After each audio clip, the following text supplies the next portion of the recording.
hoje os profissionais, independente da idade, não entender que eles têm que estudar todo santo dia, eles já foram engolidos pelo mercado.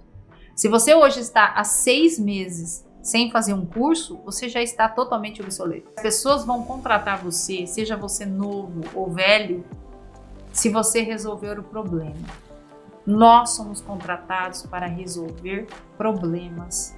Ninguém vai te contratar porque você é legal, porque você é bonzinho, porque você é bonitinho. Então, hoje uma pessoa que trabalha dentro do mundo corporativo, se ela não dominar um Excel avançado, ou pelo menos um Excel intermediário, se ela não dominar um PowerPoint, se ela não dominar um pacote Office, cara, é o arroz com feijão, aí não dá também, o povo força muito, né?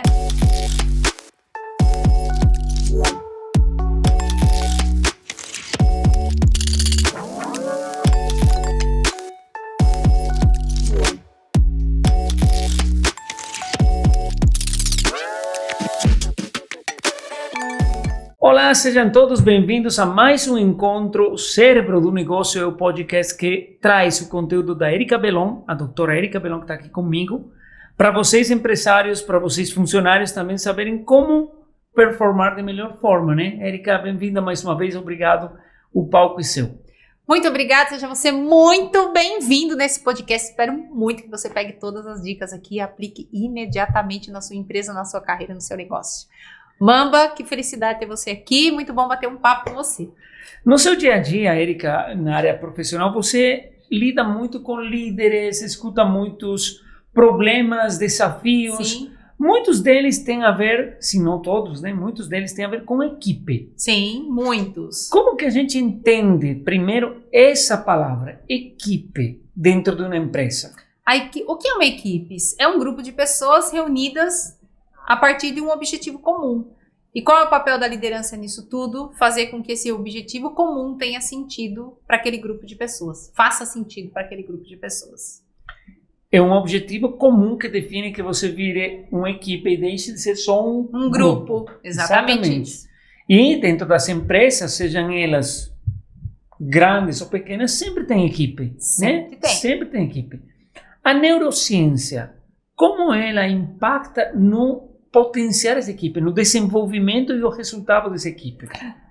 Se eu for falar um pouquinho de fisiologia aqui, né, dessa parte da química do nosso cérebro, por exemplo, quando nós estamos inseridos num contexto, num grupo que me acolhe, o meu cérebro automaticamente libera um neurotransmissor chamado oxitocina, que é conhecido como o hormônio da confiança, do amor e do acolhimento.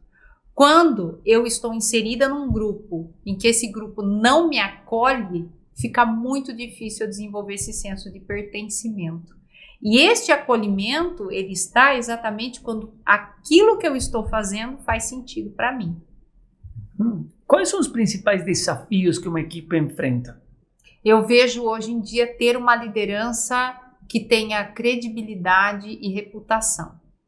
Hoje, infelizmente, no meio organizacional, a gente tem essa gap de habilidades ainda, de líderes ter o comportamento do faço o que eu mando, mas não faço o que eu faço. Eu falo uma coisa, então eu sou um líder impostor. Eu falo uma coisa, mas eu faço outra coisa. Então, hoje eu vejo essa dificuldade. Quando você vai conformar uma equipe, né, a gente pode tomar como exemplo os esportes coletivos, cada um tem uma função. Sim. É responsabilidade do líder achar a pessoa certa para essa função ou é responsabilidade do funcionário, da pessoa que vai fazer parte dessa equipe, encontrar o seu lugar? Essa responsabilidade começa no processo de recrutamento e seleção. Então, quem está selecionando essa pessoa para trabalhar naquela empresa, ela já tem que ter a habilidade de olhar para o perfil da vaga, para o perfil do candidato, para as competências da vaga e as competências do candidato. Então, colocar a pessoa certa no lugar certo, ela já começa no processo de recrutamento e seleção. E é importante dizer que contratação errada é demissão. Contratação errada é demissão de quem?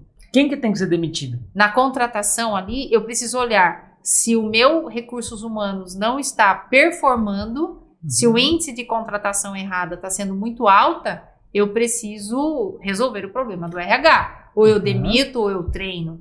Mas quando eu falo contratação errada e demissão, é quando eu coloco uma pessoa para dentro da empresa, uma contratação totalmente equivocada, não está alinhada aos valores do negócio, não tem a especificidade comportamental daquela empresa, eu não consigo ficar reaproveitando essa pessoa em outros departamentos. Mas, Érica, eu sou de RH, vamos supor que eu sou de RH. A pessoa veio, trouxe o currículo dela e tem tudo o que eu preciso. Sim. Todo o conhecimento acadêmico que eu preciso. Sim. Na hora da entrevista, ela foi muito bacana, foi muito legal comigo. Eu contratei, entrou na equipe e é todo o contrário. Por que isso pode chegar a acontecer? Porque tem uma falha no processo de recrutamento e seleção. Eu preciso usar ferramentas onde eu consiga enxergar de fato se aquilo que ela me fala é verdade ou mentira. No processo de recrutamento e seleção para formar uma equipe, é interessante fazer provas técnicas? É importantíssimo fazer provas técnicas, até prova situacional. Por exemplo, você está contratando um cozinheiro, vou contratar um chefe de cozinha que a habilidade dele, sei lá, cozinha caipira. Então eu negocio com ele, que ele vai fazer um teste aqui, situacional, um teste que ele vai ter que fazer uma galinhada, uma comida caipira. E na hora que ele chega para fazer o teste, eu troco os insumos. Eu falo, infelizmente não teremos isso, mas você vai precisar fazer um salmão com molho de maracujá. Esse tipo de teste não é para eu saber se o salmão dele vai ficar bom ou ruim, mas é para eu conhecer o comportamento dele frente a uma adversidade. Você vai ter o cozinheiro que ele vai se virar lá e vai tentar fazer, e você vai ter aquele que vai já se estressar com você, dizer que não foi aquilo que você combinou e ele vai embora. Então, frente ao cargo que eu estou contratando, eu preciso colocar testes que desperte nele as habilidades que ele vai precisar ter no dia a dia dele. Por exemplo, um cozinheiro nem sempre tem todos os insumos lá para ele fazer. Existem momentos em que ele vai ter que lidar com aquilo que tem. Então é onde a gente consegue enxergar realmente se aquela pessoa tem a habilidade, não só técnica. Porque a habilidade técnica é fácil, você treina. O que faz uma pessoa se manter no trabalho não é habilidade técnica, é habilidade social, comportamental. É a facilidade e a capacidade de adaptação também, né? Quão importante é para um líder ter passado pelo menos, ou conhecido pelo menos cada área da empresa e as dificuldades que cada área tem? Olha, é importante a gente falar sobre isso porque existem dois olhares ali. Quando eu tenho uma liderança que não necessariamente trabalhou naquela área, mas está como líder, essa pessoa tem que ter uma capacidade grande de persuadir as outras a fazer aquilo que precisa ser feito, algo que ela não domina. Vou dar um exemplo. Eu fui gerente de hotel e uma das minhas responsabilidades estava na cozinha, mas eu não sei cozinhar, não sou chefe de cozinha. Então eu tinha que ter as habilidades fundamentais para convencer aquelas pessoas da área da gastronomia a fazer a entrega. Então, não necessariamente eu preciso conhecer. Claro que se eu conhecer, eu não vou ficar na mão de ninguém. Agora, quando eu não conheço, as minhas habilidades de liderança têm que ser muito mais apuradas. A gente está falando de processo seletivo, a gente está falando de entrosamento de uma equipe. Sim. Quanto a comunicação eficaz é necessária? 100%. Quem não sabe se comunicar, como diria o Chacrinha, quem não comunica se trumbica. Se eu não sei me comunicar, eu não tenho clareza de nada. A informação já começa errada. Quantos erros nós temos de comunicação que o resultado final lá sai catastrófico? Porque entendeu errado. Uma coisa importante para falar é a questão de WhatsApp. As pessoas querem, a partir de um WhatsApp, organizar um evento. A partir do WhatsApp, organizar um treinamento. Não, gente, tem coisa que precisa ligar. Telefonar para as pessoas. Ainda sentar, né? Sentar, conversar. O WhatsApp não é para estruturar um evento, estruturar um treinamento. Então, existem muitas informações truncadas hoje por conta da mensagem do WhatsApp. Uma vírgula na língua portuguesa muda todo o contexto de uma frase. E como é a comunicação eficaz? Quais são as principais características dessa comunicação? Tem um passo a passo? Olha, primeiro a clareza, né, do que eu quero transmitir. Aí começa com você. Então. Começa comigo, eu preciso entender aquilo que eu quero. Né? Eu preciso saber realmente o que eu quero passar para o outro. E eu tenho que ter consciência de que eu tenho responsabilidade daquilo que eu falo, mas nem sempre eu tenho responsabilidade sobre aquilo que o outro entende.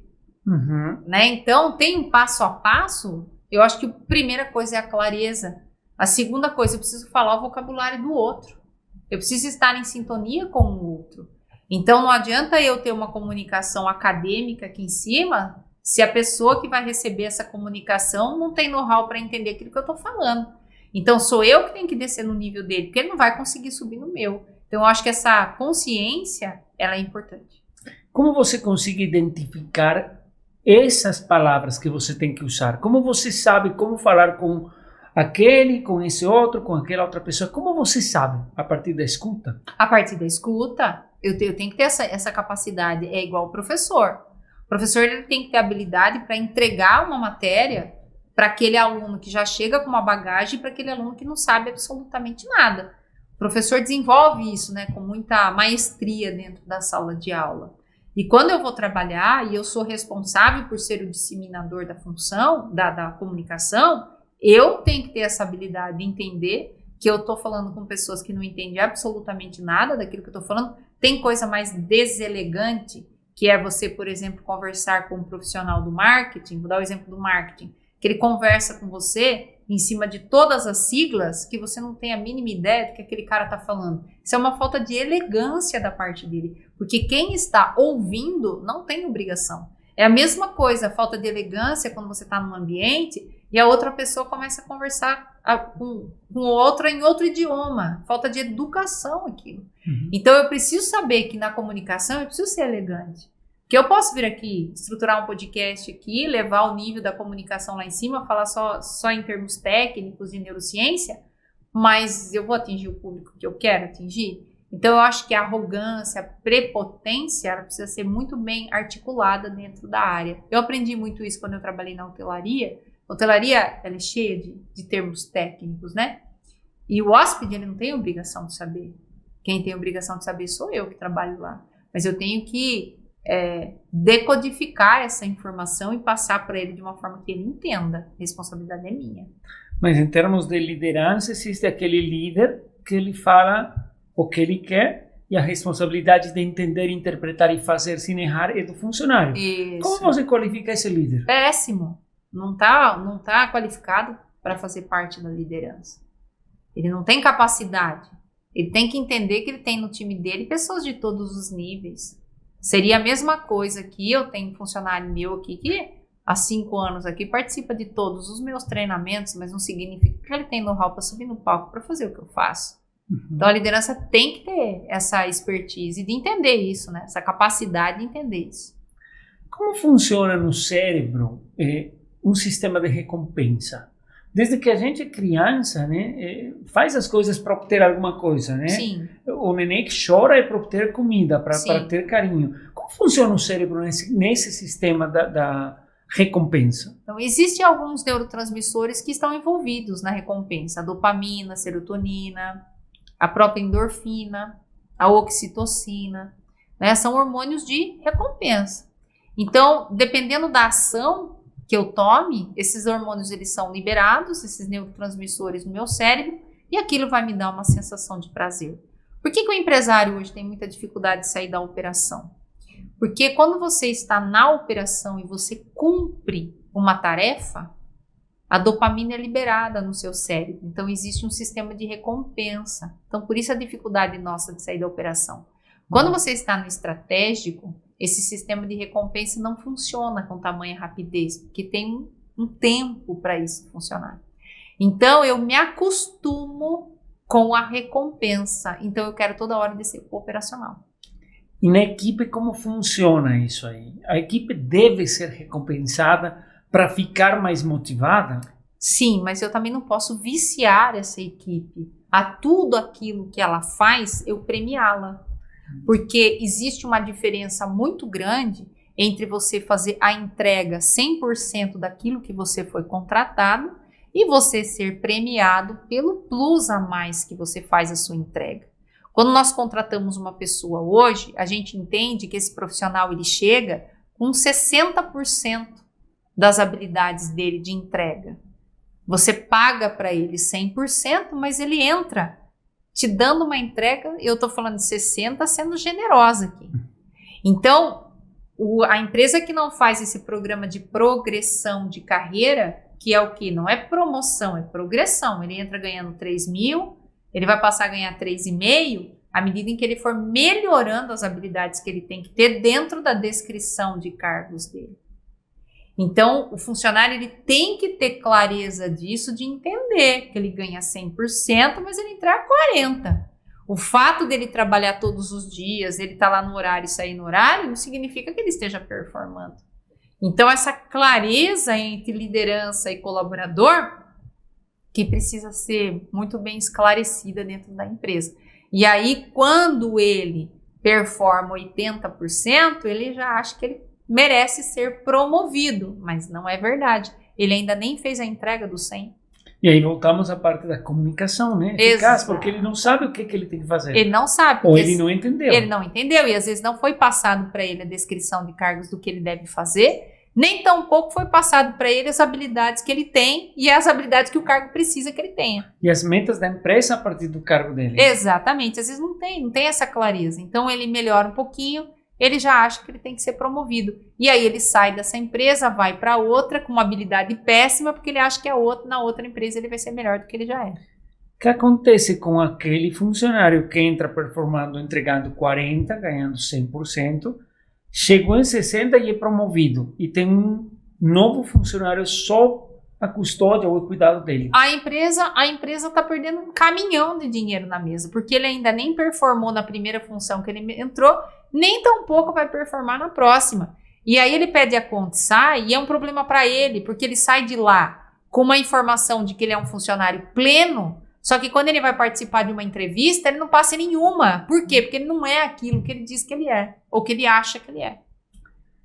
Qual a importância de reconhecer o funcionário e mantê-lo motivado? É extremamente importante. É importante dizer que ninguém motiva ninguém. A motivação ela é intrínseca, de dentro para fora. E a motivação também, ela é verdadeira quando eu já entro trabalhar naquilo que eu gosto. Então, acordar de manhã feliz e motivado não é obrigação do gestor, é obrigação da liderança.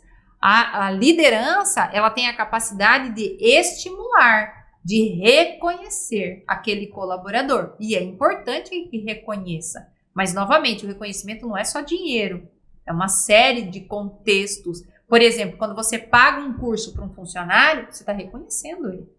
Quando você dá oportunidades para ele fazer determinadas tarefas que ele não tem habilidade nenhuma, você está reconhecendo ele. E esta conscientização que precisa ser feita dentro das empresas. De um tempo agora, né, um tempo atrás, entrou em ação uma palavra e uma situação, uma condição que começa a afetar muito em desempenho, em saúde e muitas coisas, que é o estresse. Sim. Como o líder deve fazer uma gestão do estresse dentro da equipe? A liderança ela tem que conhecer muito de perfil comportamental. O perfil comportamental dominante é o perfil que mais aguenta pressão.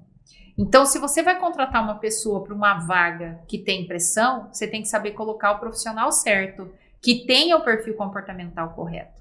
Se você colocar naquela vaga de pressão um perfil comportamental que não aguenta pressão, como, por exemplo, um perfil planejador, um perfil estável emocionalmente, não é o líder que tem que ter a habilidade de fazer a gestão do estresse. A gestão do estresse não está na mão do líder, está na mão do colaborador.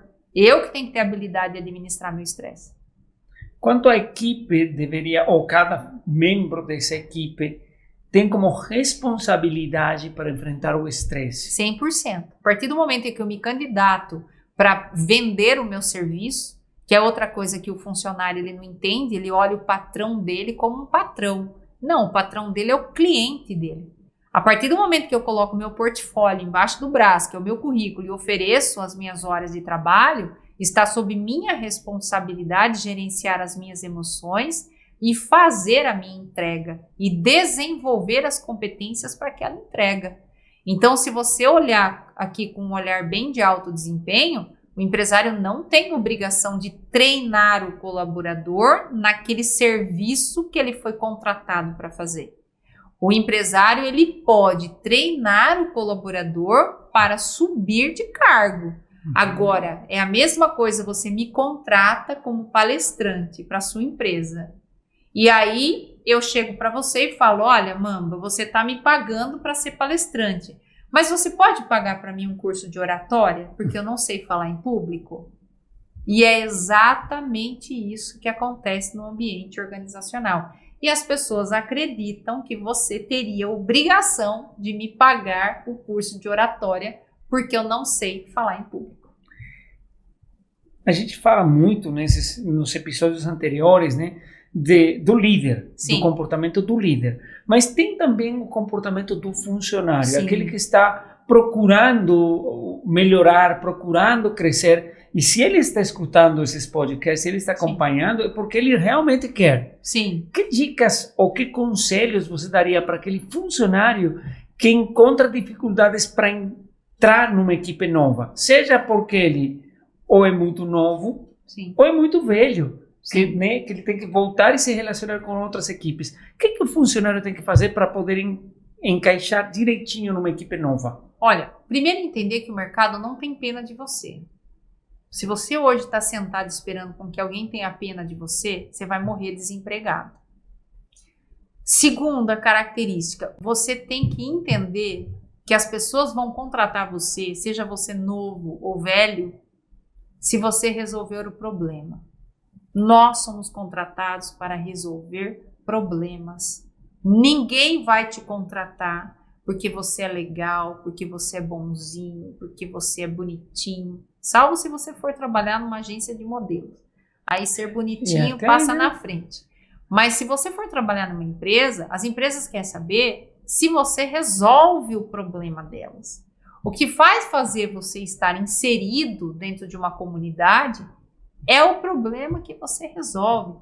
Precisa desmistificar isso, de achar que o fato de você ter 40, 50 anos, você não arruma emprego por conta da sua idade. Não. Talvez você não esteja arrumando emprego porque você está obsoleto, porque você não sabe dominar um Excel avançado, porque você não entende nada de inteligência artificial. Quando você começar a dominar o que o mercado está pedindo, o mercado está de portas escancaradas atrás desse profissional. E você que é jovem, que quer entrar, você também tem que ter o discernimento. Com essa arrogância toda de que você só vai fazer o mínimo, o empresário não está nem aí para você, ele te troca. Estou falando a verdade aqui para você, ele troca você. Entendeu? Porque você tem que dar resultado. Ninguém vai contratar você porque você é legal, porque você é bonitinho, porque você tem 18 anos, 19 anos. Não. Qualquer empresa vai olhar para você e vai falar qual é o resultado que você dá. E para você dar resultado, você tem que trabalhar, você tem que aprender, você tem que ser humilde, você tem que dar um passo para trás, você vai ter que trabalhar mais horas, você vai ter, se for com essa cabeça, tá aí que não funciona. Ah, mas eu vou ser TikToker. Ok, até quando você vai sobreviver dançando? E outra, é a historinha do colocar a esperança no galho, e se o galho quebrar? E se amanhã, né, o Mark Zuckerberg lá acordar de manhã e falar, olha, eu vou tirar Instagram, vou tirar tudo, né? Vou tirar lá o dono do TikTok, fala, vou tirar o TikTok. Como que essas pessoas vão sobreviver? O que nós vamos fazer? O que você vai fazer da sua vida? Então é isso que precisa olhar, porque é muita gente colocando sua esperança no galho da árvore e não na asa. É como colocar todo o seu futuro dependendo de uma ferramenta. Sim. Ao invés de usar a ferramenta para aquilo que realmente é seu trabalho. É exatamente isso. Hoje aqui na nossa empresa, eu atendo clientes aqui, o meu maior core business não é no online, é o offline. Eu atendo empresa que fatura bilhões de reais que o dono nem Instagram não tem. Então, se quebrar o Instagram, a vida minha continua a mesma, porque eu já fiz o meu nome no offline. O maior perigo que tem é você fazer o seu nome só no online. Porque quebrou o online e acabou. Não estou dizendo que isso vai acontecer e também não estou dizendo que isso nunca vai acontecer. Tá aí a pandemia. Quando que a gente imaginar na nossa vida que um dia a gente ia enfrentar uma pandemia? Então tudo pode acontecer, né? Então é melhor você botar realmente a sua esperança naquilo que você, na sua asa, que é onde você sabe voar. O que é um ambiente colaborativo? O ambiente colaborativo é entender que eu trabalho na área do financeiro, mas se o pessoal lá da área da pedagogia estiver precisando de mim, eu vou lá ajudar. Isso que é um ambiente colaborativo, é ter mente aberta, é entender que eu posso ajudar as outras pessoas, é pegar o ego, guardar dentro da caixinha, é não ser arrogante com as outras pessoas, de não querer descer um nível, de falar não vou fazer isso porque isso não é o meu trabalho, não sou pago para fazer isso. Isso é um ambiente colaborativo. Isso está muito ligado com a ética, o caráter da pessoa. Então, se eu tenho um ambiente colaborativo, está pronto. O problema da minha empresa está solucionado. É suficiente com isso. Não, mas eu preciso ter performance, porque também não adianta eu ser um medíocre motivado. O maior problema da motivação dentro da empresa é que motivação esconde performance. Então, o pior funcionário que você pode ter é o medíocre motivado, porque ele quebra o seu negócio. Não adianta eu ser esforçado. O esforçado é bonzinho, mas não dá resultado. Ele vai ajudar todo mundo, Sim. ou vai tentar ajudar, né? Sim, o pior problema que você tem num ambiente de guerra, né? É você ter o soldado medíocre motivado, porque ele bota a guerra em perigo. Ele vai lá matar o inimigo antes da hora. E ele bota a guerra, né? Perde a guerra. A gente falou no episódio anterior sobre a tomada de decisões a Sim. partir da entrada e da aparição com muita força da IA. Sim. Você acabou de trazer aqui a necessidade de, independentemente do seu momento, da sua idade, da sua experiência, aprender coisas novas. Sim. As nossas gerações, a nossa geração teve um momento de muito aprendizado constante, muita coisa mudou. A gente Sim. assistia TV em preto e branco, Sim. hoje tem IA. Sim. O que significa aprendizado contínuo? E não só conhecer as coisas, senão realmente aprender. Se hoje os profissionais, independente da idade, não entender que eles têm que estudar todo santo dia, eles já foram engolidos pelo mercado. Se você hoje está há 6 meses sem fazer um curso, você já está totalmente obsoleto, né? Aliás, não é obsoleto. Descobri essa semana que é obsoleto. Que a gente fala errado. Pois é. Então fica aí para você, obsoleto, né? E você realmente está fora do mercado, está fora do jogo. Então entender que é responsabilidade nossa, que também é outra coisa que o profissional hoje coloca na empresa. A empresa não paga curso para mim, ela não tem que te pagar curso, ela já paga seu salário. Você que tem que se atualizar para você fazer a entrega de uma prestação de serviço para o seu cliente, que é o seu patrão. A responsabilidade é sua, não é da empresa. Só que esse papo é um papo para adultos, não é para qualquer um.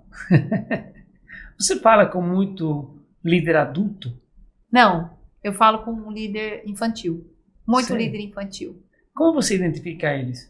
Porque eles choram, eles têm dificuldade para dar feedback, eles têm dificuldade para demitir, eles têm dificuldade para gerenciar, eles têm dificuldade para se posicionar, eles não conseguem resolver problemas. Então é muita gente hoje ocupando o cargo de liderança, mas com uma maturidade muito baixa. Você falou de um funcionário que é perigoso, que é aquele motivado, mediocre. Uhum. E se ele ainda fosse criativo? Nossa, aí explode a empresa, né? Um medíocre, motivado e criativo explode a empresa. Quem é o criativo? O criativo, na verdade, criatividade é uma das habilidades que o Fórum Econômico Mundial coloca como sendo uma das mais importantes agora para 2025. A criatividade para resolver problemas a partir de outros pontos de vista. Inclusive o Gardner, que é um pesquisador, ele usa como uma das mentes de sucesso a mente criadora, que é resolver problemas a partir de outros pontos de vista. Então, criatividade é isso, porque nós só somos contratados para resolver problema e não para inventar problema. E se você pegar hoje nas empresas, o que mais a gente tem não são pessoas resolvendo problemas, são pessoas criando problema. O tempo todo elas criam problemas. E a inovação, como entra nesse meio desse jogo? Então, a inovação, o que é inovação, né? Eu acho que hoje a gente nem tem muita inovação, a gente tem aperfeiçoamento, né? Ah, porque o iPhone foi uma inovação? Não, não foi, já existia o fone, né? O telefone já existia, né? Então, o que é inovação? Primeiro a gente precisa conceituar, né? O que é a inovação, de fato? O que tem de novo? Será que é novo ou é aperfeiçoado? A gente precisava entender primeiro esse conceito de inovação para a gente poder falar, eu vivo no mercado de inovação, sou um profissional inovador. É inovador mesmo ou só aperfeiçoa aquilo que já tinha? Aplica isso nas funções dentro de uma equipe, dentro de uma empresa. Os cargos também são inovados, passaram por processos de transformação, o que era feito há 30 anos agora é diferente. Não é. O fórum fala que a partir de agora, de 2025, 85 milhões de empregos tendem a assumir. Mas 95 milhões de novos empregos tendem a surgir. E aí que nascem as novas habilidades para fazer parte desses 95 milhões de novas oportunidades. O mercado hoje dita em algoritmos, né? Hoje o mundo está sendo tratado por algoritmo. Então, se eu não tiver as habilidades, eu estou fora do mercado. Simples assim. Não adianta chorar. Ah, meu Deus, vou ficar me deprimindo. Não, levanta, sacode a poeira, bota o caderno embaixo do braço e vai estudar. Então, essa é a dica que fica, né? Você tem que estudar constantemente, seja líder, funcionário, empregado, seja o que for. Sim, porque é inadmissível hoje uma pessoa falar que não sabe usar uma inteligência artificial. Não cabe mais dentro do mundo. Né? É inadmissível hoje uma pessoa do corporativo, que veja bem, gente, tô falando aqui do corporativo, tá? Não tô falando, vamos lá, eu não tô falando das crianças que passam fome na África, por favor, tá? Porque parece um monte de gente falando das crianças, não tô falando. Eu tô falando do mundo corporativo. Então, hoje uma pessoa que trabalha dentro do mundo corporativo, se ela não dominar um Excel avançado, ou pelo menos um Excel intermediário, se ela não dominar um PowerPoint, se ela não dominar um pacote Office, cara, é o arroz com feijão. Aí não dá também, o povo força muito, né? Mas não domina nada, não sabe usar. Não sabe usar. E quando sabe, é ruim demais. É ruim demais. E isso é uma baita de uma falta de competência, de interesse. Não sabe redigir um e-mail, tem dificuldade de falar no telefone, só quer falar por WhatsApp. O tempo todo você tem que chamar atenção para a pessoa estar ligada, antenada. Está com os dias contados. Ninguém tem tempo para isso mais. Ninguém tem mais tempo para sentar do seu lado e falar, olha, isso aqui é um PowerPoint, eu vou ensinar você. Não, cara, tem um monte de tutorial, dá seus pulos, entra lá, procura. Ninguém vai mais fazer isso. A gente falou hoje, né, nessa conversa sobre comunicação eficaz, sobre gestão de estresse, sobre recompensas. Essas são estratégias para potencializar a minha equipe. Sim. Como que eu identifico por qual devo começar dentro da minha equipe? Primeiro eu preciso analisar onde a minha empresa quer chegar. Qual é a missão, a visão, os valores, a cultura, o meu negócio? Onde que eu quero chegar? A partir dessa resposta, quero me tornar a maior empresa de consultoria do país? Quais são as habilidades que o meu time precisa ter para eu me tornar esta empresa? Aí eu vou mapear as habilidades desse meu time e vou tomar decisão. Se é melhor trocar ou se é melhor desenvolver. E aí sim eu vou trilhar o caminho. E aí você vai aplicando essas estratégias de acordo com a necessidade. Exatamente, né? Isso. O que for de diferente disso não vai funcionar. Vai ter mais, Érica, nas próximas semanas? Com certeza vai ter mais. Muito obrigado, Érica, mais uma vez. Obrigado a todos vocês que ficaram até aqui. Aproveita que esse conteúdo não é que em qualquer lugar você vai encontrar, né? Não, tem no Google esse conteúdo. Aliás, você que está assistindo aqui, acompanhando os nossos podcasts, você pode até deixar aqui temas que você gostaria que eu falasse, que eu abordasse, não é verdade? Exatamente. Tem algo que você tem aí na sua empresa que você está com muita dificuldade de resolver? Deixa o tema aqui pra gente, que a gente vai falar com você sobre esse assunto. Obrigado mais uma vez e até a próxima. Obrigada. Tchau, tchau, pessoal.